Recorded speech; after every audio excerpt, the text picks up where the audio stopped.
Hi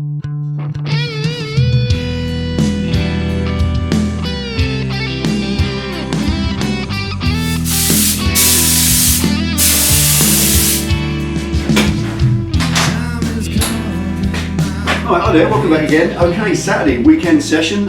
Today, all this again, as usual, I'm going to try and make some more progress today. You saw in the last one, I beefed up the structure underneath and straightened it up across, put the thickness in the top of the struts to make them nice and strong enough to put threads in, and then drilled the holes in here. That one being just a little bit out of line. So I'm going to sort that out first of all, sort that one out, that one's fine, and then I can bore the bigger holes, put the French tubes down. I'm going to go out to 1 inch on those, not the 3/4 inch on that one, because I just want them a little bit bigger at the back so I can possibly either put caps on them or drain holes or something so that they don't end up full of water all the time and rotting. So that's obviously quite important. So get that done first of all, and then I can bolt the thing down.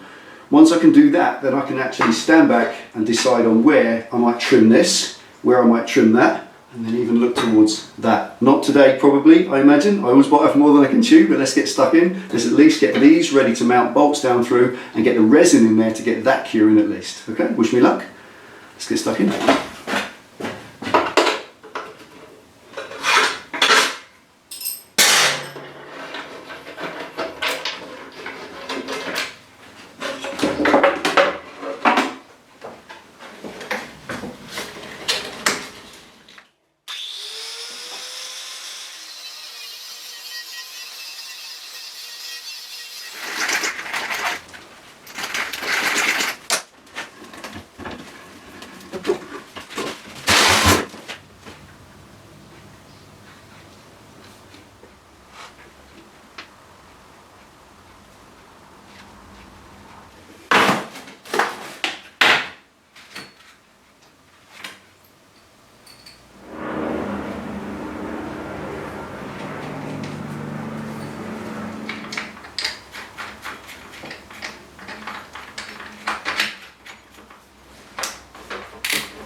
Right, get the Dremel, get a little clean out.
Right, awesome, that's it. Another fine day on the job. This is as much as I can do. This is the usual stuff. Drying times, whether it's paint, epoxy, filler, whatever it might be, you have to wait for that to cure properly. That's burning hot now.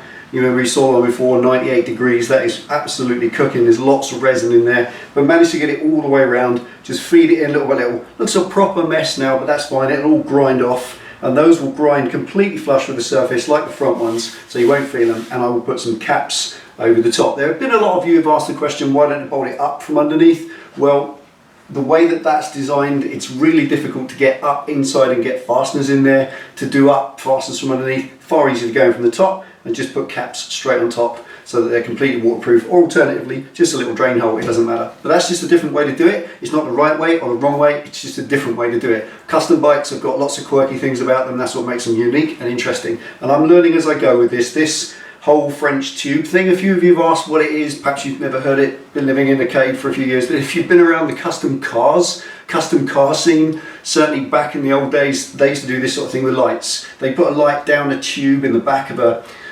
lead sled car, that sort of thing, the old custom with a K, that sort of stuff, or you'd see aerials. Remember the day when we had aerials on cars, they would go down inside a tube? That was the trick, and I thought we'd do it with this. That's what Frenching is. So if you look it up, if you Google it, you'll see it within the car customizing scene. It's something that goes way back, and I like to include it on the bike just as a little something, shows how old I am.